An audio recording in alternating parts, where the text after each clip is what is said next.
somebody, body, clap your hands, somebody. Lead line, y'all, come on.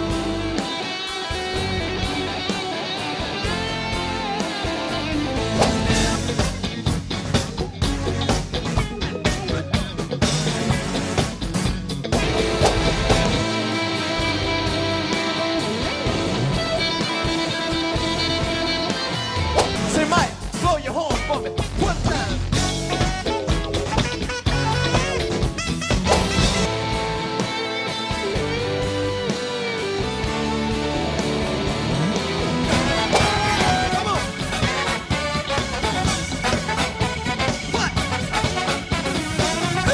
Picture Paisley Park after midnight, rain slapping the glass, purple strobes pulsing against thunderclouds, and Prince standing alone at the console. He presses talk back and murmurs, "Wait a few days before you waste any prayers." Engineers freeze. Even the storm seems a hush. Those 11 words slice deeper than any guitar solo, because they land like a prophecy. Minutes later, he flicks every light to ultraviolet, paints the hallway walls an eerie glow, and paces past gold records that suddenly feel like tombstones. You feel the countdown starting, but can't see the clock. 3 nights from now, the elevators will stall on a silent floor, and the official report will chalk it up to counterfeit pills. Tonight, though, Prince tips a locked Samsonite onto his desk, clicks it open, and sorts notarized ledgers under headings like theft, leeches, and murder money. He circles a top-secret streaming memo, scrawls devil next to an executive's name, and whispers, "The wolves think this is a feast." Lightning cracks again, and he grins. If you think you already heard Prince's latest news, brace yourself. We're prying open vaults,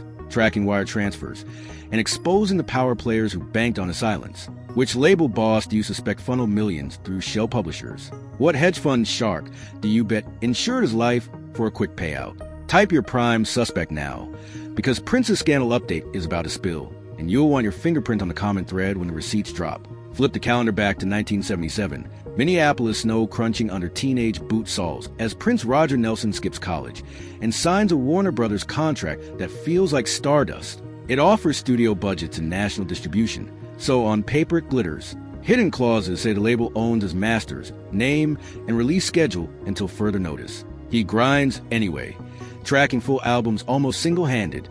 For you in 78, the self-titled Prince in 79, Dirty Mind in 80, pouring funk rock and soul into a blender nobody can ignore. Each record hits, yet his royalty checks resemble lunch money. In 1982, MTV detonated across America, and Prince clocks the new reality. A 3-minute video can launch a single into orbit. He scripts, choreographs, and headlines his own clips, but Warner still pockets most of the upside. By 1984, his hybrid film album Purple Rain rules both cinema and Billboard. Box office profits balloon. Yet paperwork locks the actual master tapes behind Warner's steel doors. So in 1985, he spends millions building Paisley Park. Part studio, part fortress, part think tank. Funded by Warner but controlled by him. The castle stands, the chains stay. Anger sharpens into strategy. In 1993, Prince burned the old rulebook, painting slave on his cheek and adopting a glyph that no keyboard can type. DJs stumble over the symbol, but the gorilla stun annihilates contract clauses that hinged on the name Prince. December 31st, 1999 becomes Emancipation Day, the moment he reclaims legal use of his birth certificate name. Critics meme the move as eccentric. Business lawyers call it blueprint that future stars will study. Prince's latest news in that era isn't gossip. It's a legal masterclass. He proves a single artist can outmaneuver a billion-dollar conglomerate without firing one lawsuit, just by redefining identity. But freedom is never full until you hold your masters. That chase pushes him into a marathon of audits, deal rewrites, and late-night cabinet digging that piles up evidence like bricks in a wall. Fast forward to spring 2016. Prince lands an unannounced show in Atlanta, 1 mic, 1 piano, no set list, just to prove his chops still shred. Backstage, he hands out purpling flyers, teasing, "Friday is Emancipation Squared." Reporters shrug, but insiders know he's planning a live broadcast to strip labels naked on camera. His plan calls for 3 steps. Expose fake streaming splits, reveal life insurance scams, and surrender a suitcase of contracts to the Minnesota Attorney General live. On April 14th, he climbs on his private jet home. Halfway to Minnesota, he collapses. Pilots emergency land in Moline. Paramedics inject naloxone and revive him. He spits the 4 out and snaps. They test the defense. Next time the wolves won't miss. Medics beg him to stay overnight. He refuses. The jet refuels, and he heads straight to Paisley Park, locking gates behind him. For 48 sleepless hours, he prints spreadsheets tallying every missing penny since 1984. One sheet shows Warner paid exactly $0.0023 for every Spotify stream of Purple Rain, a song grossing millions daily. Another table reveals foreign mechanical royalties vanish once they cross Swiss borders, rerouted to a holding company called Violet Swirl AG. He draws arrows, stamps thief across the header, and attaches bank wire proofs. Now he flips to paperwork tied to Tommy Mottola. A revised publishing split dated April 10th reallocates 10% of Prince's ballads to a dormant entity called Cupid's Arrow Music. Under Cupid's shell, the only active board seat belongs to Mottola. Prince writes Devil beside his signature in red Sharpie. Next document, a sworn declaration linking Sean Combs to Iconic Capital, a private equity hive buying catalogs like blue chip stocks. Prince circles a line noting Combs' minority stake in Iconic's Purple Collection LLC, then writes taxidermist, meaning someone who stuffs dead art for display profit. He slides in a title equity sheet listing Jay-Z as chief stakeholder in 15 unreleased Prince albums. Across that margin, pirate. At 3 a.m. April 16th, he tweets 4 words, just when you thought you were safe. Fans think a surprise album is coming. Actually, he's finalizing exhibit numbers. He sets a camera on a tripod aimed at the Samsonite. Next day, he hosts a dance party, greeting fans from a balcony, eyes heavy but blazing. Halfway through, he cuts music and repeats the prayer warning. Phones rise, clips at Twitter inside minutes. Hashtag spike, Prince's latest news and Prince's scandal update trend worldwide. But you haven't heard the half. Thursday morning is supposed to be the press detonation. Friday morning is supposed to be a courthouse filing. Neither happens. Instead, the elevator stops between floors and the world tilts. The coroner's report cites fentanyl stronger than hospital IVs. No acetaminophen markers. Pure lab dope. Police find no drug paraphernalia. No street dealer contacts. Only a prescription bottle stamped Vicodin. Pills test 100% fentanyl. Fact. Prince maintained a decades-long reputation for avoiding hard opioids, even post-op surgery. His pain regimen focused on natural anti-inflammatories and acupuncture. Fact. Unopened mail contains 2 corporate life insurance policies worth $100 million. Beneficiaries are private trusts linked to entertainment bankers. Fact. Warner's legal team files fresh contracts the same week, extending master rights in exchange for deluxe reissue funding. Call it coincidence if you can. What comes next is courtroom trench warfare. Prince's estate attorney sues Roc Nation for copyright infringement on streams of his final hit-and-run tour recordings. Roc Nation lawyers counterclaim, waiving a PDF signed Prince or Nelson, relinquishing catalog rights in return for title stock. Forensic experts announce the signature is traced, not penned. Court orders hand over original, but it goes missing from Roc Nation's vault. Meanwhile, Warner faces an audit showing $200 million in black box digital income, unallocated royalties from songs flagged, rights unknown. 42 tracks match Prince's metadata. That's 42 smoking guns. Financial analysts publish spreadsheets proving Prince should have netted at least $60 million from TikTok and IG Reels plays in the 5 years before his death. Question: if you discovered your employer withheld 97% of your paycheck, how loud would you scream? Comment your answer so the algorithm sees red flags. Fans respond with shock and fury. Shilly breaks down on live TV, waving the forged title sheet, screaming he never sold those songs. Jimmy Jam posts decade-spanning royalty stubs, showing Prince's per song income dropping in the streaming era despite higher plays. Taylor Swift tweets links to probate dockets, captioned with 3 broken heart emojis, and pay the artist in caps. The Recording Academy holds an emergency summit. Indie musicians flood Capitol Hill pushing the Royalty Transparency Act. Spotify and Apple scramble to release statements about ongoing metadata improvements. TikTok videos show kids tearing up Purple Rain CDs in protest. Prince's scandal update becomes Netflix's top search doc topic before any director even greenlights it. The story also rattles tech.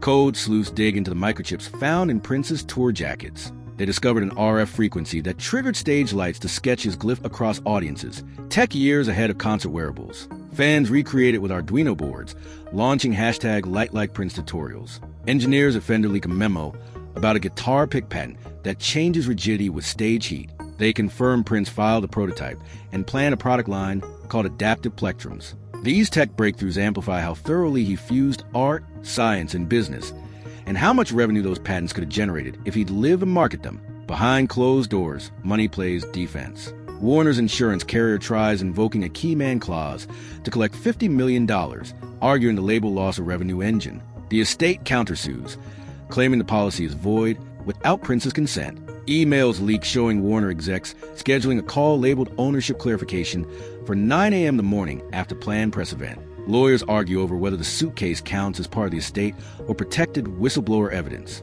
The Minnesota Attorney General files a motion to seal certain exhibits, citing potential criminal probes. Media outlets scream cover-up. Viewers can't look away. Lost amid lawsuits are the vault's sonic gems. Paisley Park archivists catalog 8,000 unreleased tracks. One is a duet with Whitney Houston recorded in '93, vocals so raw they crack. Another is a 10-minute synth opera featuring an AI-style drum machine Prince coded in 1988. A 45-minute blues jam recorded entirely in the pool uses hydrophones and foot stomps. Folder titles hide messages. Now you own it, share or die, and my songs, my rules. He recorded rehearsal fines in a book titled Scholarship Bank, and later funded college tuition for local kids from that pile. He tracked mileage on tour buses after renting instead of contracting, saving millions. Each entry showcases a brain wired for complete ecosystem control. Music, merch, tech, philanthropy, logistics. Let's zoom in on the money he traced. Cupcake account statements show Violet Swirl AG collecting $4.7 million annually from European mechanicals, wiring 95% to a Cayman trust called Purple International Limited. That trust lists a single director, a law clerk previously employed by Warner's outside counsel. Documents in the Samsonite reveal Purple International sold 10% slices of Prince catalogs to high-frequency trading firms. SEC filings confirm those catalogs were then used as collateral for derivatives. Think about that, Wall Street betting on Groove. Now, imagine you're a teenager uploading guitar covers to TikTok, and a hedge fund has already bet on your future streaming ups and downs. How does that make you feel? Type one word. We haven't even touched the life insurance bomb. 2 policies, one from 2004, one from 2013, list a beneficiary as a charitable-sounding trust managed by a New York banker tied to Universal's catalog acquisitions. Payout triggers? Artist death outside a medical facility. Forensic accountants show premiums deducted from a Universal subsidiary, not from Prince. He never signed any consent form, violating Minnesota law. Lawyers call that insurance fraud, plus possible racketeering. Imagine a system so brazen it profits if you stop breathing. That's the core of Prince's latest news, and why listeners turn rage into action. Reaction spills offline. Fans hold silent purple candle vigils outside label headquarters. A hacker group dumps 20 gigabytes of leaked contract PDFs, tagging them #PurifyingPurple. Musicians unionize streaming coalitions, demanding direct-to-artist payment rails. Congress invites Prince's estate executor to testify about black box money. Meanwhile, Paisley Park opens limited tours where visitors see the Samsonite under bulletproof glass. Each ticket includes a signed copy of the real score ledger, minus names still under investigation. TikTok clips of visitors weeping over spreadsheets outtrend Drake's latest single. That's Prince's scandal update at cultural warp speed. Need more hidden gold? An Israeli acoustics firm confesses Prince hired them in 1995 to embed subaudible binaural tones in live mixes designed to lower anxiety. Tour doctors noted audience blood pressure readings dropping mid-show, confirmed by medical journals. A Minneapolis bakery reveals he commissioned purple vegan donuts for stage crew to offset sugar crashes. The patent office leaked his unfinished application for a stage fog that carried essential oils for vocal cord health. He also sketched a Paisley Park annex powered by solar shingles years before Tesla sold them. Every anecdote isn't just quirky. It proves he operated on a three-dimensional chessboard where wellness, tech, and autonomy intersected. Let's talk about ripple effects. After probate filings go public, SoundCloud implements a master ownership badge showing when an artist controls 100%.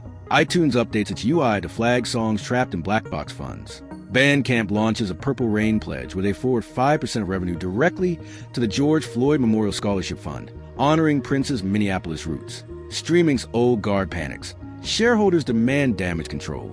Yet each new headline tightens public scrutiny. This is how Prince's latest news turned from scandal to systemic overhaul. So where do you stand? Should masters automatically revert to artists after 10 years? Should digital platforms route royalties straight to creator wallets? Would you dump a streaming app proven to pocket black box money? Which clause in standard record deal needs shredding first? Add your reform idea below and back it with one reason. And tell me, if you could open a vault for 1 hour, which track would you spin first? Electric Sky Anthem or that Whitney duet? Your wish list guides curators. Here's the bottom line. Prince built a data trail so meticulous that it survived him by design. Paperwork doesn't overdose. Contracts don't fall down elevators. They sit, they wait, and they speak louder each year the truth stays hidden. Court seals lift in stages until 2051. Every cracked envelope promises another jaw drop. Prince's latest news isn't frozen in 2016. It refreshes with every docket entry. Prince's scandal update isn't yesterday's gossip. It's tomorrow's precedent. Smash like if you believe artists deserve 100% of the songs they craft. Share this with one friend who streams for free without thinking where the pennies land. Tap subscribe so the algorithm knows you stand for creator rights. Ring that bell because every time a new exhibit unseals, we'll break it down in plain English. Together we finish the mission, making the math public, permanent, and fair, because the most powerful chord Prince ever struck is still vibrating, and it's got your name on the next beat.